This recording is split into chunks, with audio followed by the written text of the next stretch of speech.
Hi, good afternoon everyone. My name is Ping. Welcome to the media launch of our new research, Saving for 100, Funding Longevity in a Time of Uncertainty. Saving for 100 is part of Prudential's Ready for 100 Thought Leadership Program, which aims to find out the readiness and aspirations of Singaporeans in living longer lives. When we started this program with the Economist Intelligence Unit in 2018, we uncovered many interesting insights. For instance, we found that while Singaporeans are avid savers, many of them will struggle to save enough to retire at 65 and live without an income until 100. So this finding prompted us to dive deeper, and we decided to evolve the discussion with this latest report focused on finances. To give us expert insights into this very important topic, I have a panel of subject matter experts in the studio with me today. Let me take some time to introduce them. To my right here, Mr. Abel Lim, Executive Director, Head of Wealth Management Advisory, Personal Financial Services at UOB. With 20 years of experience in the advisory business, Abel leads a team of portfolio counselors and strategists. He oversees the investment portfolio and strategic direction of UOB's Personal Financial Services segment. We also have Mr. Dennis Tan, CEO of Prudential Singapore. A veteran banker, Dennis has 26 years of experience in consumer banking, spanning product development, segment management, marketing, sales, and distribution. And last but not least, we have Ms. Dawn Cher. Dawn runs a blog on personal finances. Her blog has received more than 11 million visitors and is ranked as one of the world's top 60 budget blogs. Well, without further ado, let me now pass the time over to Dennis Tan, Prudential Singapore CEO, to say a few words about this research. Dennis? Thanks very much, Ping. Good afternoon, everyone, and thank you for joining us this afternoon for the launch of Prudential's Saving for 100 research report. Well, some of you may be wondering, why did Prudential commission this study together with the Economist Intelligence Unit and a study on longevity? Well, the short answer is that we want to really understand this topic a lot better, and we want to really help Singaporeans live well for longer. As we all know, Singaporeans are beginning to live longer and longer. Today, more than 1 in 2 Singaporeans at age 65 will be expected to live beyond 85. And in fact, 1 in 3 will be living beyond 90 years old. So in order to ensure that we are not just living longer, we all want to live longer and live well. So for that, we really need to work together to really look towards financial planning and investing and savings for the long haul, so that we have enough savings into our golden years.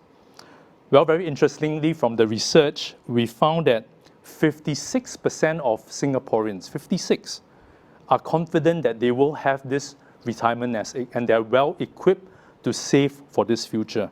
But what that means is that another sizable portion are actually feeling quite ill-prepared for that. And that is an opportunity for us to work on.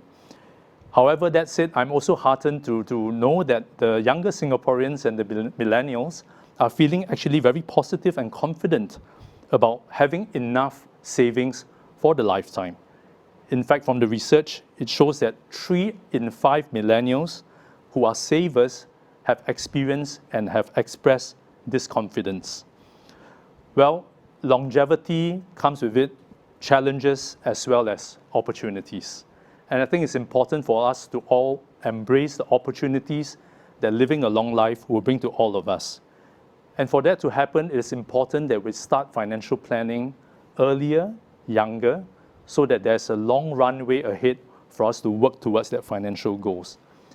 And I think the other thing is, importantly, having that long runway is to help us prepare and cushion for uncertainties in life, disruptions, and situations such as the COVID-19 pandemic that we see right now.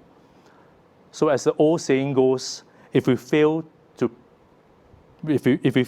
prepare, we prepare to fail. I say again, if we fail to prepare, we prepare to fail. So it's important that we continue to work towards having those financial plans in place to prevent for the eventuality. Well, Prudential has developed a whole suite of products and solutions to help our customers and to help the public to work towards this longevity. And such examples of having products that cater to up to 100 years old. These are all highly customizable solutions that will help us work towards the demands of an extended lifespan. So we hope that by joining us this afternoon, this will stimulate our thinking, and together with the expert panel that we have and the sharing, let's think about living to 100, saving to 100, and preparing ourselves to 100. Why so? We want to do that because we want to all live well for longer. Thank you for joining us. Well, thank you very much, Dennis. Indeed, like it or not, we are all going to live longer. So as Dennis said, good financial planning is key to ensure we have adequate savings to embrace the opportunities that a longer life presents. So before we go into the panel discussion and the Q&A, let me take some time now to share the key findings from the Saving for 100 research. As I mentioned earlier, Saving for 100 is a research conducted by the Economist Intelligence Unit and commissioned by Prudential Singapore. For this report, we spoke to 1,200 Singapore residents to get their views. They were split equally, almost equally between the genders, 51% men, 49% women, and equally across the 4 age brackets from age 25 to 65. Our respondents fall into 4 income categories. 60% earn between 60 to 100,000 per annum. Well, besides the quantitative survey, we also interviewed subject matter experts for their views on this topic. This expert come from the CPF Board, the Ministry of Manpower, the Centre for Seniors, the National University of Singapore, and the financial services industry. In fact, two of our panelists today, Abel Lim from UOB and Dawn Cher, they were interviewed for this research. Well, let's now take a look at what Singaporeans are saying about Saving for 100. So one of the first questions that we asked respondents was, are you confident about saving enough to support living until you die? More than half, you can see here 56% said they felt confident. Well, now this is a pretty encouraging, piece of number. Those aged 55 to 65 feel the most confident. Almost 7 in 10 from this age group say they will be financially ready for longevity. In general, men felt more confident than women. And between the income brackets, as you can see, those earning more felt more confident. Finally, those expecting to live to 80 or older felt more confident than those expecting to live between 60 and 79. I guess if you are expecting to live long, you are going to prepare well for it. Now let's come back to the first few bars. What really stood out for us when we analyzed the results was that 3 out of 5 millennials, they believe that they will be able to build a nest egg robust enough to finance their lifestyles and old age. These are the youngest Singaporeans aged between 25 to 34. In comparison, their older counterparts, those aged between 35 to 44, feel the least optimistic. So there you have it, the confidence level of Singaporeans in their ability to save for longevity. Now, we also ask respondents how they are saving or planning to save for longevity. There is recognition among Singaporeans of the need to diversify their income streams if they want to have enough for retirement. So as you can see here, they are using a wide range of financial methods and instruments to protect as well as to grow their wealth. CPF is the most popular financial instrument. 79% of respondents say they are relying on CPF to finance their old age. This is followed by bank savings, such as fixed deposits and life insurance. Now, the more aggressive savers are looking to investments in stocks and real estate. So our respondents also say they need to invest more of their savings to grow their wealth. Millennials seem to be more tolerant of risk in their financial strategies than older generations.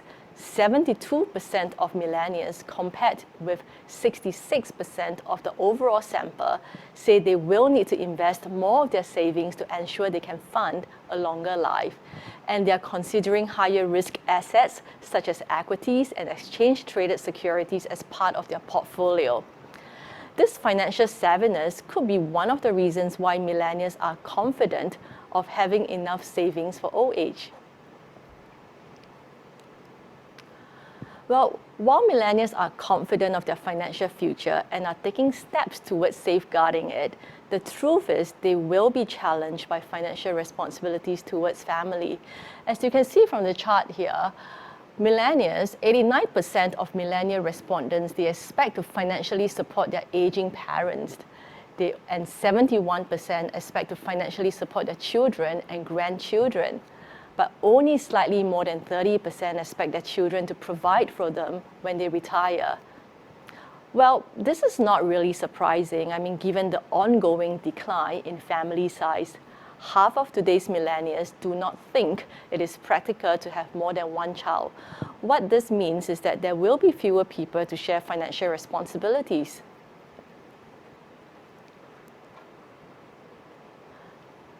Well, besides family responsibilities, healthcare expenditure, that's another challenge or concern identified by the respondents. When we asked them what they are saving for, healthcare came up top on the list. And this can be due to concerns around rising medical inflation and the potential of having multiple chronic diseases as one becomes older. As you can see here, 8 in 10 respondents listed healthcare as their top saving priority. And this is followed by travel, supporting elderly parents, and pursuing leisure activities. Well, and finally, the research also shows us that evolving lifestyles could impact retirement financing. With rising lifespans, people are moving away from the traditional 3-stage life of study, work, and retirement into a multi-stage life. This means people are planning for more than one occupation. They are going back to school during their midlife to pursue a second degree, and they are taking career breaks as well, during their working life. In fact, 47% of respondents say they plan to take career breaks during their working life. More millennial respondents, 52%, have this expectation. So this chart here shows what Singaporeans want to take career breaks for. As you can see, mainly to travel, to tend to family, and interestingly, also to study and to pick up a new skill with an eye to changing occupations. So to summarize our key findings, Singaporeans, they are mostly confident. 2 in 3 millennials say they have already saved or will be able to save enough to support living until they die. To prepare for the future, Singaporeans are always practical. They are using diverse financial methods and instruments to grow their wealth. They recognize the need to take risk, and they plan to invest more of their savings to fund their older age.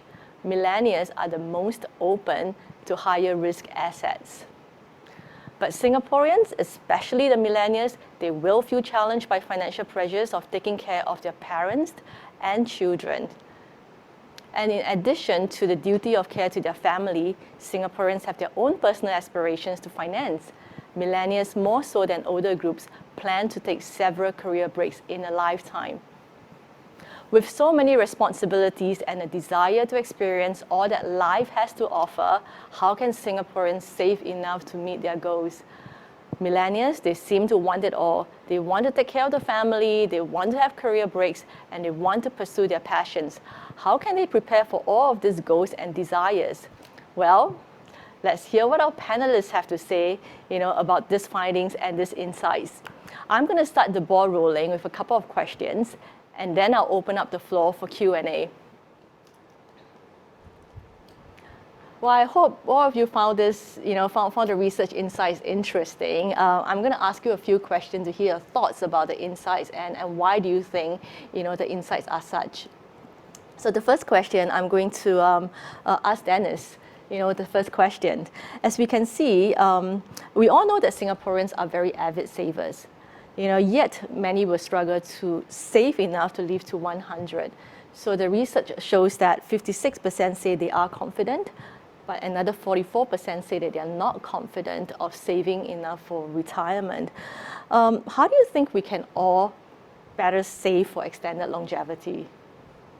Well, if you ask me in terms of saving for 100, there's no shortcuts, right? At the same time, it's also not that difficult. in the sense that as long as we start early and have a plan. I think importantly is to have that plan and have the discipline towards that planning process.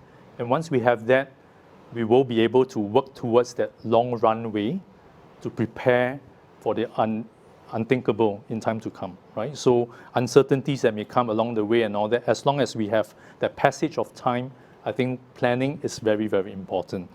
Well, just now, I think earlier you showed the chart, and I was quite intrigued with one of the charts that showed that actually the different instruments that the respondents said that they are using to save towards 100, right? Or save towards longevity. I thought that was important because people are looking at using different instruments, right? CPF, we saw that, bank deposits, but equally also I saw in there, very interestingly, right, besides just cash, was also life insurance and health insurance. And that ranked quite similarly to stocks and bonds as well, right? So it shows that people are actually quite open to all forms of instruments, as it is important that they continue to use those instruments to work towards their financial plans to meet their goals.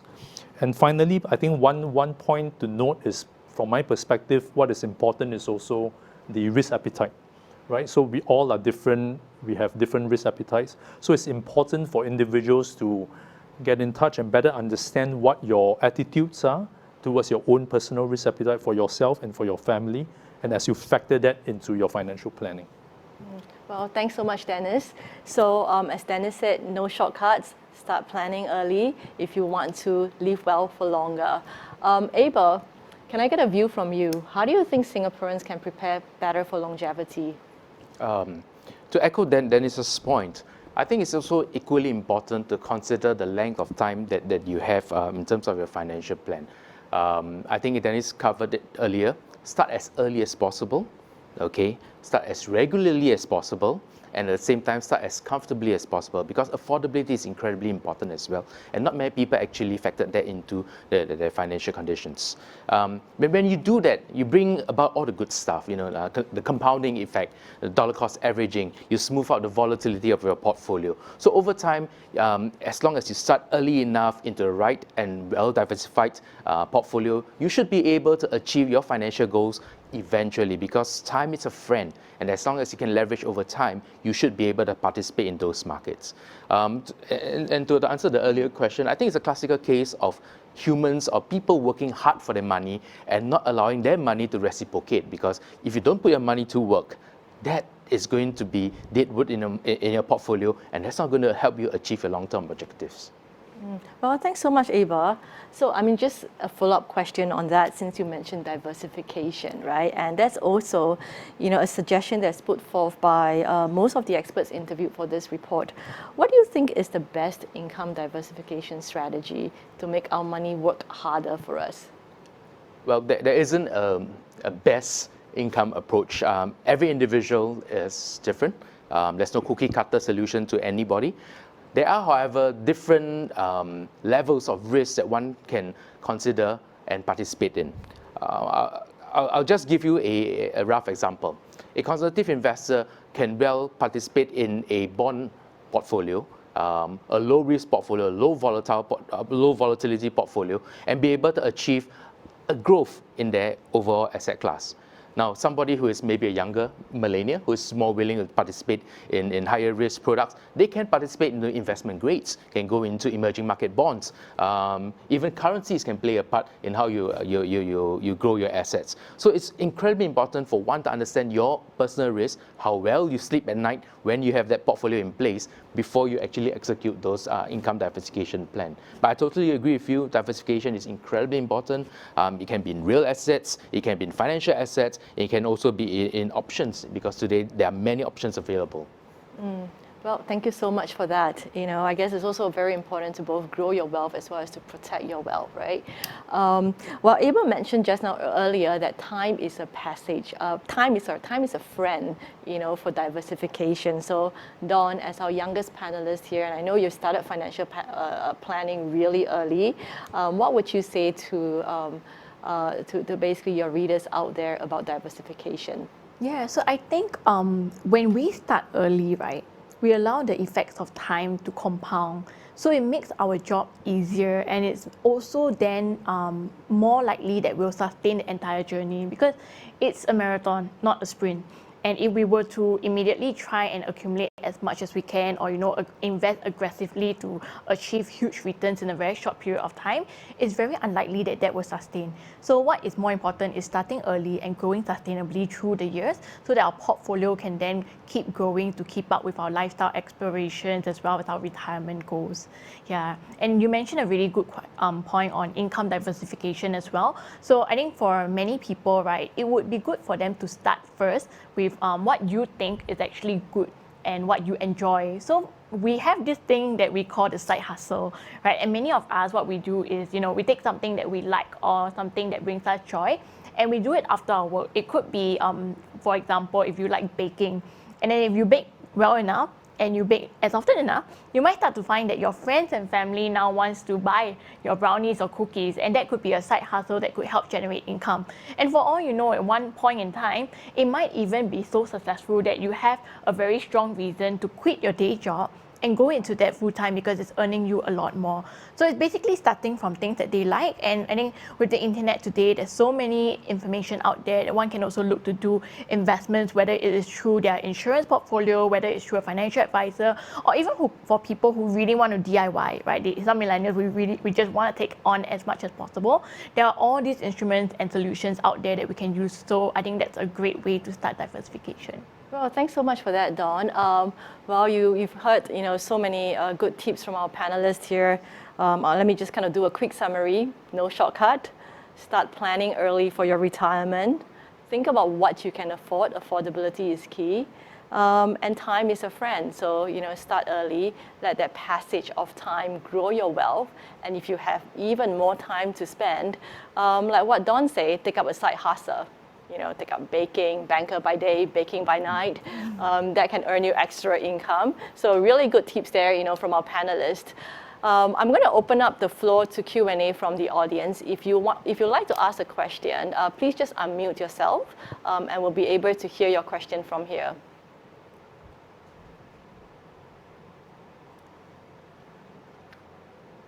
Any questions from our journalist friend?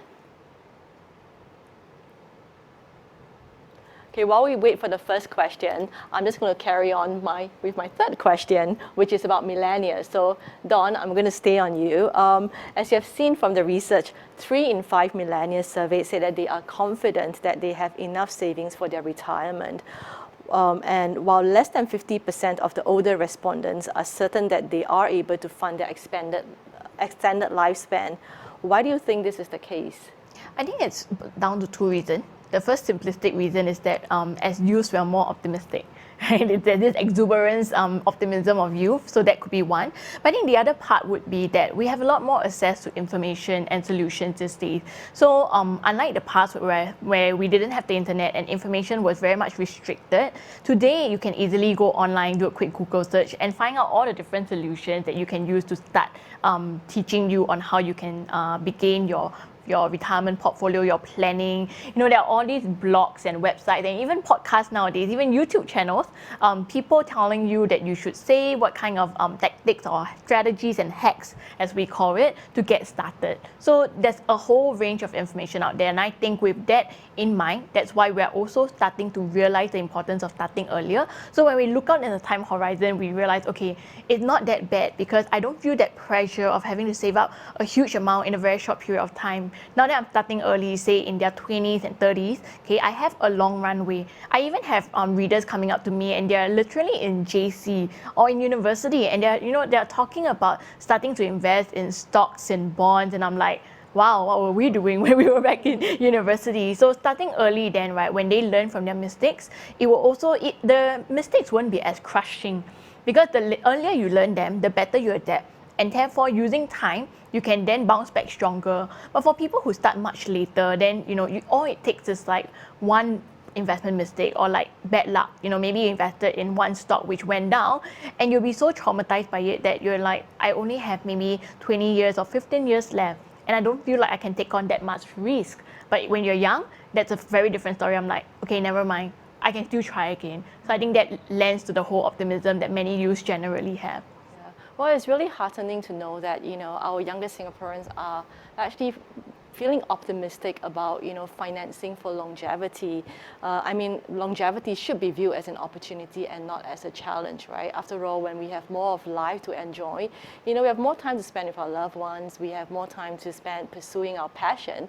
So we really should make use of this opportunity, to make the most out of life. So it's really good to know that, our younger Singaporeans, not only are they optimistic, but, to your point, they are planning ahead. So turning to you now, Abel, staying on the topic of millennials, what's your view about the findings that 3 in 5 millennials are optimistic and confident, about funding longevity? I agree with many of the points that Dawn mentioned earlier on. I think it boils down to 2 things, awareness and availability. I think Dawn touched very well on the fact that there's a lot more information because of the international, the IT age that we're in right now. So there's a lot of market news, market strategies that one can adapt, employ and execute. So that makes a lot of sense. I would also like to add on to that point, the availability of instruments today. That has grown tremendously since probably my time. And I remember the days when I first started work, the amount of funds available in the markets was you can count in your hands. Today, there are so many players in the market with different styles and strategies. They invest in different markets. So I think that the availability of instruments today has brought us to a whole new level. Awareness. I think the government and the private sector has done a really good job in bringing awareness to the millennials, to highlight to them the risk of not planning ahead, and not expecting the unforeseen, and not being able to sustain your lifestyle, your desired lifestyle in your golden years. So I think the awareness bit, the education that the government and the private sector has done a really good job in bringing the awareness back up. Yep, I agree with that. I think, financial education is so important, to make sure that people actually save for the long term. In fact, I think the awareness of financial planning is so high here that in the report, what we're seeing is that 80% of the respondents, and that includes millennia, they are listing healthcare as their top saving priority. So they're not saving for travel or, for a lavish lifestyle. They are actually saving for healthcare. Dennis, what are your views on this? Healthcare being a top saving priority for respondents. I think based on the feedback from this survey, and so many people are looking at saving towards healthcare, right? So 4 out of 5 are doing that. It's personally not a surprise to me. And I think it's important because we are looking at living longer, and potentially we might be living some time in our golden years in ill health. So it's important that we start saving towards that from an early stage. I think the facts remain that the whole population is aging. So as we go through that phenomenon, that is a worldwide phenomenon. So that's something that we have to be prepared for. And in order to factor that in, we just need to understand that not only are people living longer, but the years in chronic ill health potentially, right? So compared to say 10 years, 20 years, 30 years ago, I think people with longevity, they are spending a bit more years in the golden age in ill health. So that's something that we have to be prepared for. Secondly, I think it's importantly the whole notion of inflation, and in particular medical inflation. So that again is a reality, right? So as the society becomes more affluent, and as we consume healthcare, and over time, over the passage of time, the inflation will continue to rise. So we got to look at the longevity and having the ill health in our old age against the backdrop of this whole scenario in terms of rising inflation. And finally, I think it's important for all of us to take charge of our own health and our own lives. So it's important to kind of work towards prevention, protection, and postponement. So I say again, right? Prevention, protection, and postponement of diseases or ill health. And the way to tackle that is taking personal responsibility and working with a partner, right? So working with your insurance provider, your healthcare provider, taking charge yourselves to really work towards your overall well-being, your overall health. And by doing that, you're able to postpone some of these things and therefore your expenditure for your medical services will be low, will be kept low. Yep, thanks Dennis, thank you. Yep, I guess it's true that, what we always say, health is wealth, right? There is no point, in being financially prepared if you don't have the health to enjoy it. So definitely, to take good care of our health, so you start young to stay younger. I see now we have a question from Liên He Chao Pao, Caroline. Caroline, would you like to unmute yourself and ask your question?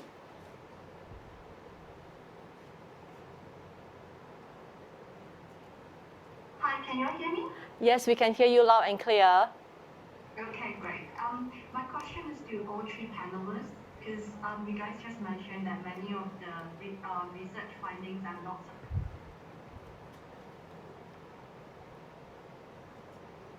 Caroline. Hello?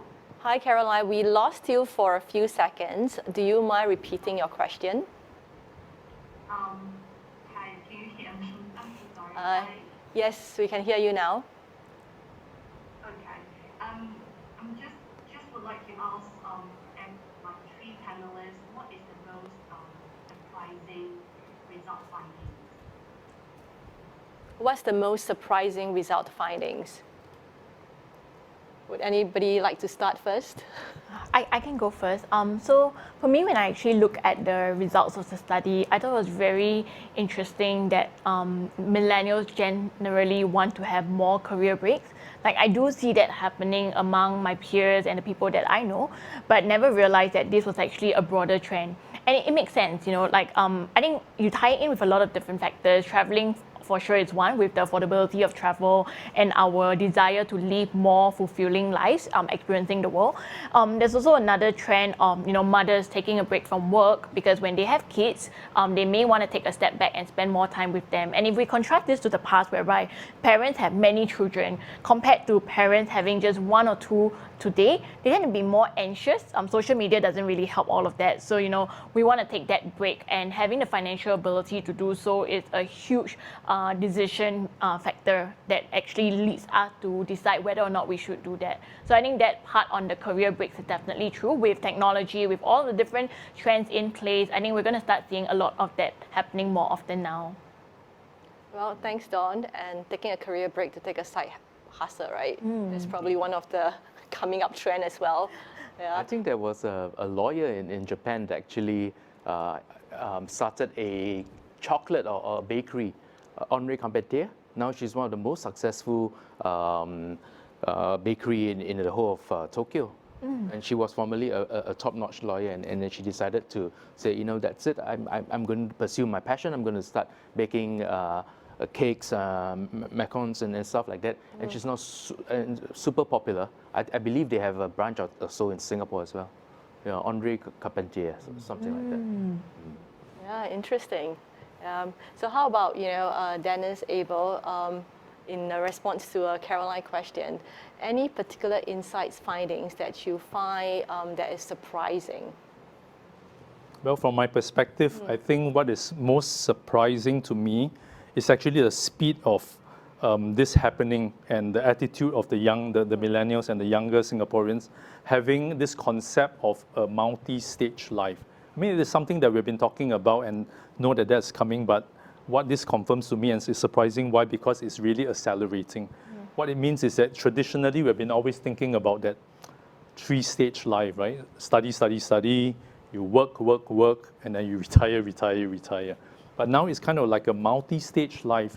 You kind of study, but you're trying to bring work into study, right? Trying to bring work environment while you are in classroom. And likewise, when we are working, we're bringing classroom into work, right? And people will also, right, like what Dawn shared about earlier, people kind of taking career breaks, right, from their work, and then trying to upgrade themselves, upskill, study, and all that. So this three-part thing traditionally is now kind of in this whole melting pot, and it becomes like a multi-stage situation.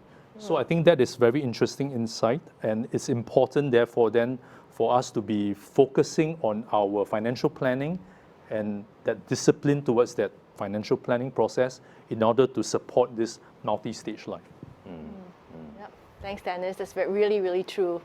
What about you, Abel? Well, for me, I think most of the findings are pretty much in line with some of the expectations we already have, at least on an advisory standpoint.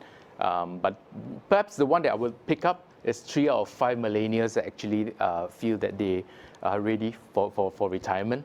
As a possible older respondent, I now know that a plate of chicken rice, back then formerly $1, can now cost 5 times more. So having said that, this same $5 plate of chicken rice could well be costing $15, $20 in 20, 30 years' time. So have they actually factored that in? Because inflation is very often, and by and large, this is a human phenomenon. We tend to underestimate a lot of things. We tend to underestimate the impact of inflation. We tend to underestimate the power of compounding. And as a result of which, when you reach the stage when you say, all right, this is when I'm going to retire, you realize that, wait, hang on, I may not have enough to last me 100. So what do I do then? So perhaps the exuberance that you earlier pointed out, that maybe the millennials feel that, oh, I'm young, I've got a lot of runway, I can do anything, I'm invincible. But I guess maybe a little bit of caution might be warranted that, you might not be able to achieve your end goal if you don't start thinking a lot deeply about inflation, about compounding, and even black swan events, which will happen along the way. Yeah. Okay, so a lot for millennials to think about. So Dennis, just again, I mean, this topic of millennia is like, I think something that's really interesting. Abel mentioned again, 3 in 5 millennials say that they are confident to save to 100. And not only are they confident, but they seem to want everything, right? I mean, they have a responsibility towards their family, which is good. They want to take care of their parents, they want to take care of their children, and they don't even expect their children to take care of them. So that's sort of like financial independence that they seek. And yet they want to take a career break, they want to travel, they want to do a side hustle, they want to pursue their passion. Do you think it's realistic, to do all of this for the millennia? Well, firstly, I think I really commend the millennials for having that kind of notion. They want to save, they want to take care of themselves, they want to take care of their family, but at the same time, they want to have a bit of fun, they want to take career breaks, they want to pursue their life passion. I think that is fantastic. And my short answer is that I personally think that is doable. That is very doable, but with a caveat, right? The caveat is that they have to plan. They have to plan early, and they need to have that disciplined approach towards that planning. I think if they are committed to that, the multi-stage life that we talked about earlier, I think that would definitely be a very real reality, right? As they have that passage towards living to 100.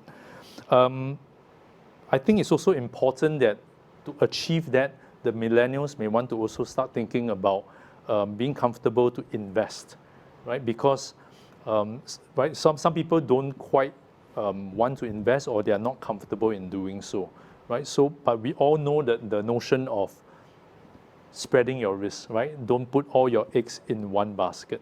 So taking a very risky form, right, of your portfolio is one extreme. But I will argue and say that having no investments in the portfolio, everything is just, for example, just cash, right? And then with the ongoing inflation and all that we just earlier discussed, that will then probably be a risk towards the young people having this thought of, I want to save to 100, I want to do my career break and do all this wonderful stuff, but I do not quite want to take risks. So I think that there must be some action taken for them to start pivoting towards that. And today, in this day and age, I think Abel has talked about that earlier, there are a lot more options out there in the marketplace compared to many years ago. And also bite-sized opportunities, bite-sized investment, savings, insurance opportunities to get you started first. So I think the important thing is to get started earlier, younger, and to focus on their longer runway. Thanks, Dennis. Again, very, very good tips there. And what I pick up on, take risk and take actions. Sometimes we know what to do, but then you just, you have so much inertia and you don't actually start to take action. So, and if you start to plan late, you are really too late, for planning for your retirement. I think we have a question from Jacqueline Nutgraf. Okay.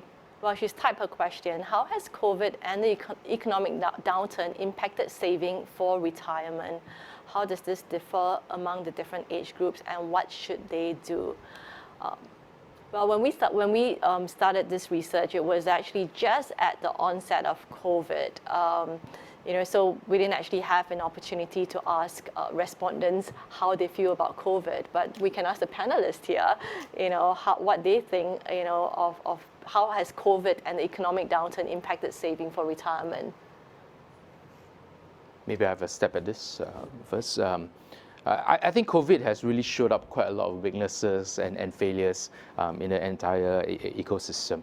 But more importantly, COVID has further emphasized the need of having that rainy day cash. In fact, today it's not a rainy day anymore. It's a real downpour that we're facing right now, and 6 months of savings may not be enough, and this is reality.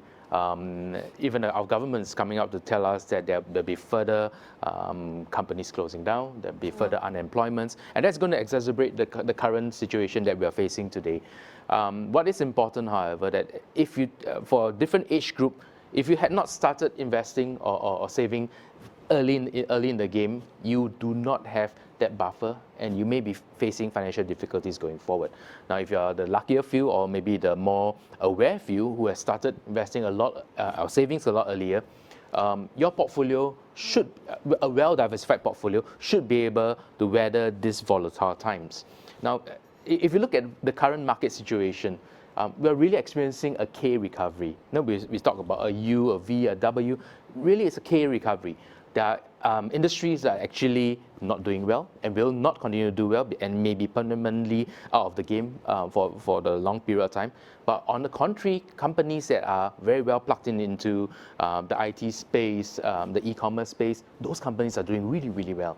And that's and hence you see that the upward tick in terms of recovery. So for investors, if you're not diversified, again, you may be participating in the wrong trend, and at the end of the day, having the black swan event or the unlucky event that you mentioned, and be losing a lot of your retirement funds. Conversely, if you had a well-diversified portfolio, if you're invested into the downtrend, that's fine, because not all your assets are exposed to this single downtrend, but the uptrends may actually buffer or smooth out that downside volatility. So it's incredibly important that one starts early and diversify your assets across different classes. Well, thanks, Abel. Dennis, any views on what Abel has just mentioned about diversification?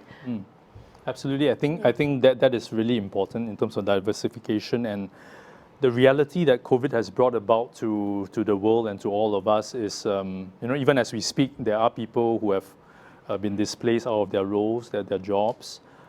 Savings have been declining. But I think the one impact about COVID and how it has shaped us is our attitude towards savings and our attitude towards our own portfolio. And I think the importance of having that plan, right? Because it's only through these challenging situations, and if you were well prepared for it, right, you'll probably be able to weather through a little bit longer. So I think COVID has shaken everyone up and drove home the importance of being prepared earlier. So that's one. Second one, I think it's also this notion of having sort of varied sources of income and kind of active and passive income, right? The risk is too great if you have just one main source of income.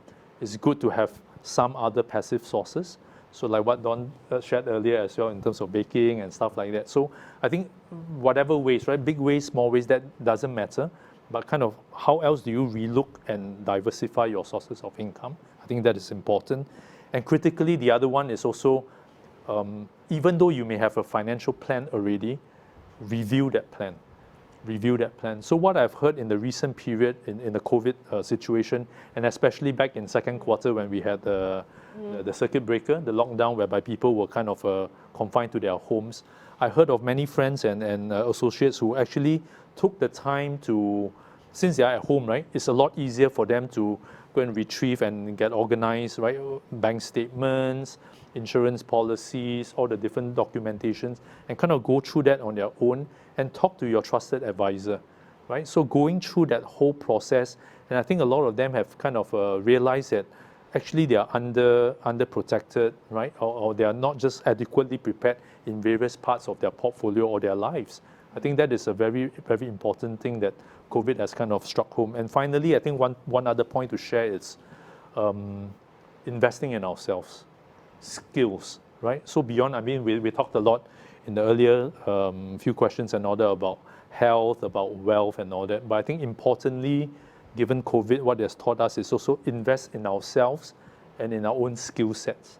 Skill set, we have to continuously upgrade, upskill, reskill. And as long as we stay relevant in the industry, relevant in the company, we will be able to continue to be financially self-sufficient in that sense. So learning is going to be a lifelong process. It's no longer like the three-part that I talked about earlier, whereby in the past it's just first part of life, learn in school, but it's going to be a continuous upgrading process. And in so doing, we keep ourselves relevant and we are financially independent. Oh, thanks so much, Dennis. Dawn, do you have anything to add to that? Yeah, I mean, I think Abel and Dennis took a lot of the words out of my mouth of what I would have said as well. But I think I just want to add a little bit more color on what they mentioned, which is that I think COVID has shown us the need for diversification, not just across incomes, but also in terms of investments, right? Sometimes the problem is that when we plan, we get stuck on our plan and we expect everything to go our way. So say, for example, the 4% withdrawal rule, people have started to realize, hey, that's not so good anymore because, you know, when banks or all the different companies start having financial issues and they cut the dividend, you're not going to be able to rely on your 4% withdrawal rule to finance your retirement anymore. So it's about being agile, right, and adapting well. And the other thing is that, you know, when we diversify across investments as well, everyone knows that you have to buy low, sell high. But let's face it, how many people were actually prepared to buy low when the market low truly presented itself? So aside from just recognizing the opportunity, it's having the resources to be able to take charge of that opportunity, to be able to move forward. Those who had saved up, those who had made sure that they had that safety net and that buffer, they were able to go in during the downturn of the market crash, and it doesn't matter whether they went in anytime between February, March or April or even May, their portfolio would be significantly up at this point in time if they had diversified across industries. So that's something that, you know, I see a lot of people these days, we know, and there's a huge growth in awareness, but how many of us are actually taking real action? We're just sitting on the sideline and say, I'll do it tomorrow, I'm young, I still have time. But the truth is, you need to start getting prepared now. Otherwise, when the opportunity presents itself, you won't be able to take charge of it. And then if anything else happens at the same time as well, imagine if you lose your job or if you were to be hit by a health crisis at this point in time, you're going to find that you're very, very stretched. So I think, you know, this whole survey and this COVID has really shown us the light on all these different strategies and made us rethink and re-question ourselves. What do we need to change? What more do we need to do? And how we cannot be stuck on just one fixed strategy itself throughout the rest of our life. Yeah, thanks, Dawn. I think if anything COVID has taught us is to be agile and adaptable and definitely, you know, open to change. Okay, we have a couple of questions, one from Asia Advisors Network and one from the Business Times. I'm going to take the question from the Asia Advisors Network first, from Mita. Her question is, how will insurance help in being financially prepared for increasing longevity? I think that question would have to be responded by Dennis. Absolutely. Happy to do that. How will insurance products help us be financially more prepared, right? So I think three things to kind of talk through. One is actually when we look at the insurance coverage that we have been getting traditionally, right? As you review your own portfolio, as you review your own plans that were purchased, I think it's important that with this backdrop of living to 100, will the policies that you have actually support that? Because not many policies potentially out there could be doing that. And that's one reason why at Prudential we have been focusing on this in the recent years.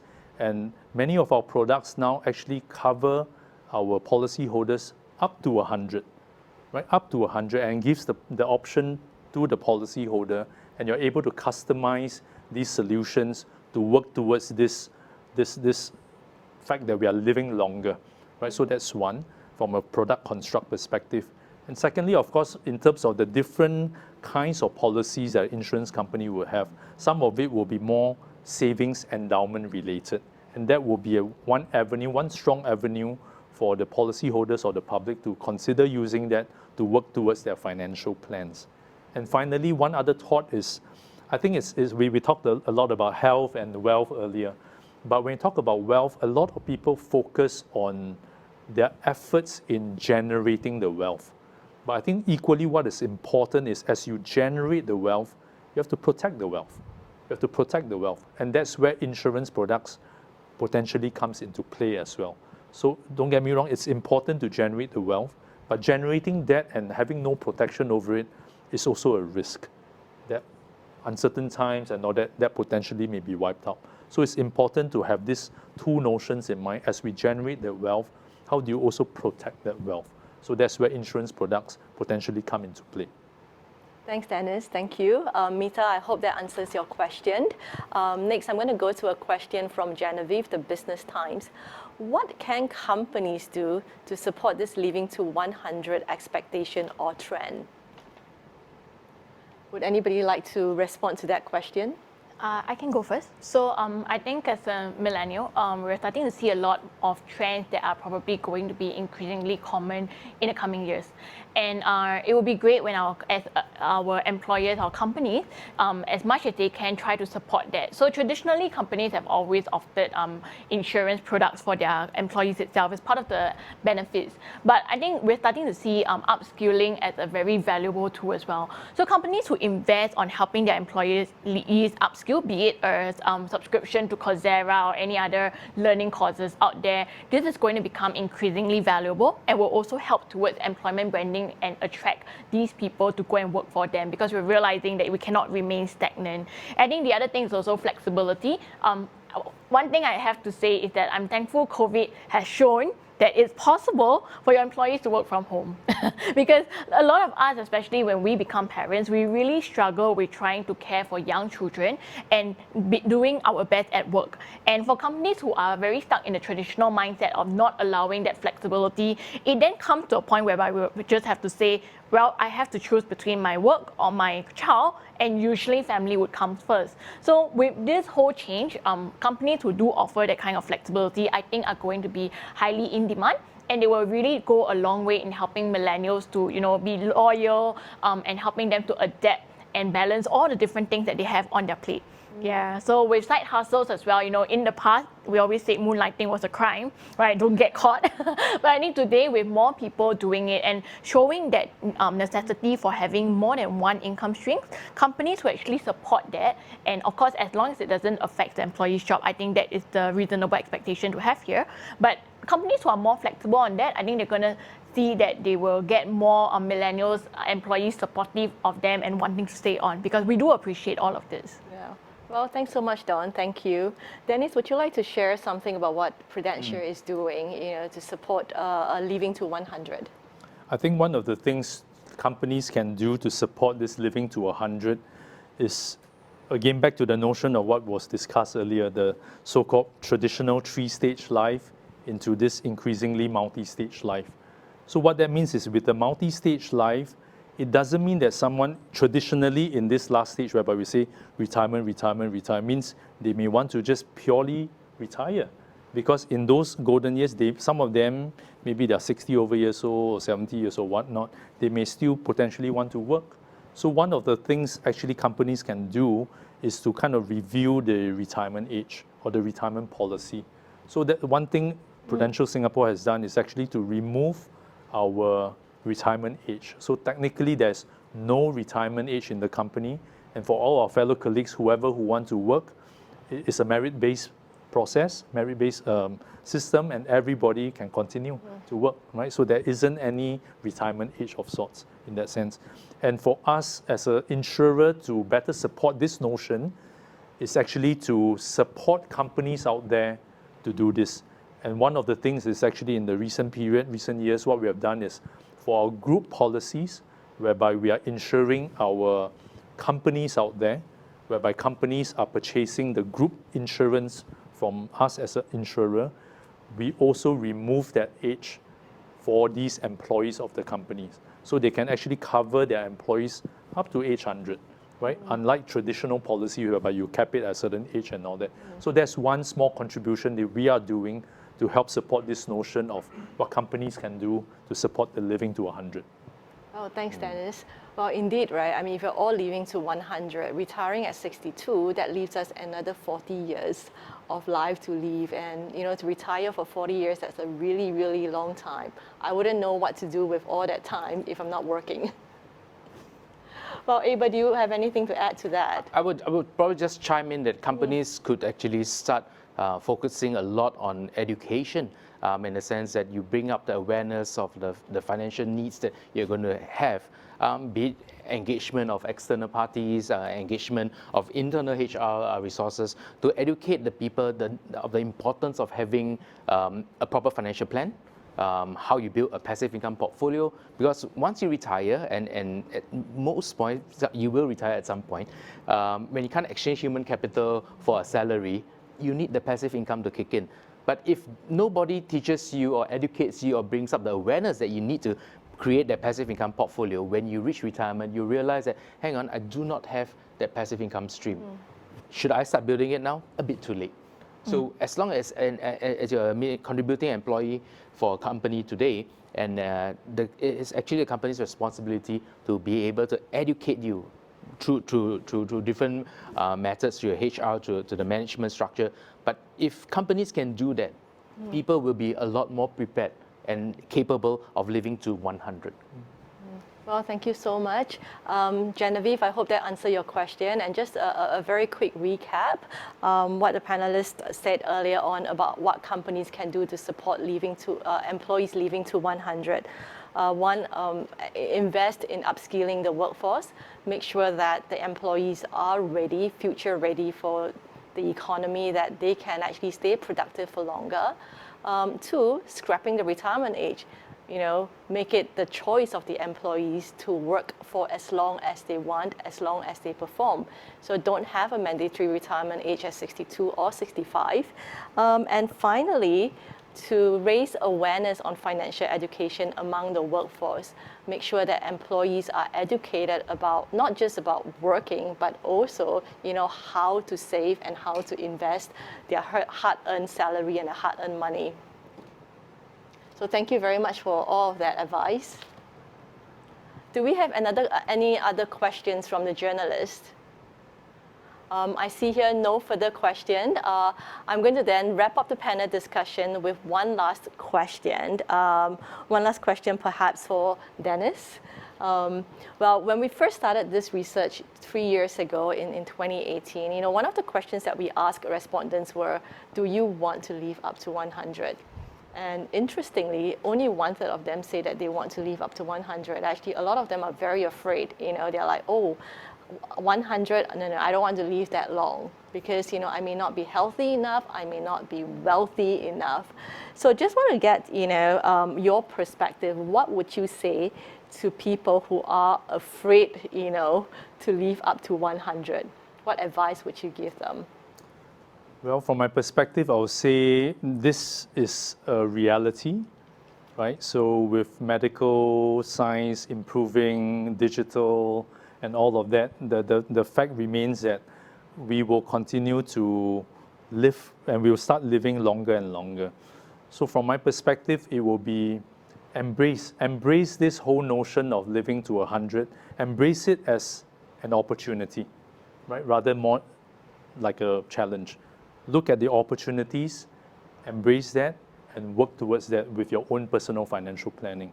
And when we look at embracing this, I'm also looking at it holistically, right? So this whole notion of living to 100, embracing it holistically means not just looking at the health part of it, not also just the wealth part of it, but also upgrading yourself, your skills part of it, and also the social part of it. So what do I mean by that, right? The health is quite a straightforward thing, right? So living to 100, with medical science now being better, with technology. So how can we use technology to better live longer but live well, right? So that is for health. For wealth, I think the panelists have discussed that earlier as well. So there are many different techniques and all that, but in short, get started. Get started early Get started with a plan and work towards that plan and review that plan accordingly over time and having that discipline.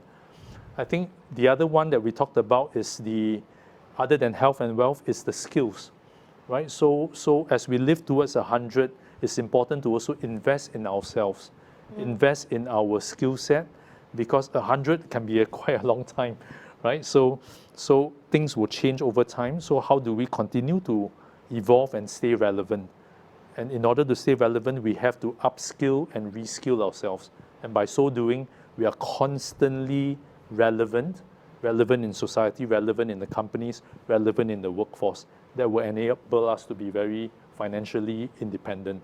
And finally, I talked a little bit about the social part earlier, right? The social meaning, the first three are quite tangible. So social part is kind of, what I'm saying is invest in the intangible, invest in the family, invest in your relationships, invest socially, build that social network around you, and also then the community and giving back, right? So that makes living to 100 very purposeful. And yeah, so I think these will be the few pointers I will share with that audience in terms of embracing the opportunities of living, saving, and preparing for 100. Well, thanks very much, Dennis. I mean, we've touched on a lot of the key points. We touched on wealth, health, we touched on skills. We didn't actually talk so much about relationship, during the panel discussion, but I think that's a really good point and also a very important point as well, because we all know that, social isolation in old age is a big problem. And if you're going to have a very long life, you do want to have your friends and your families and, that whole social support around you. And sometimes we forget, about investing in relationship because we're so busy doing so many different things. So thank you for bringing up that point. I think that's a really, really important point, for all of us to take away with. And with that, we've come to the end of the media launch of Saving for 100, Funding Longevity in a Time of Uncertainty. So thank you very much for joining us today. We hope you found the research insights meaningful and also interesting, and that it will inspire you to have conversations and dialogues with your friends and family about Saving for 100. Thank you.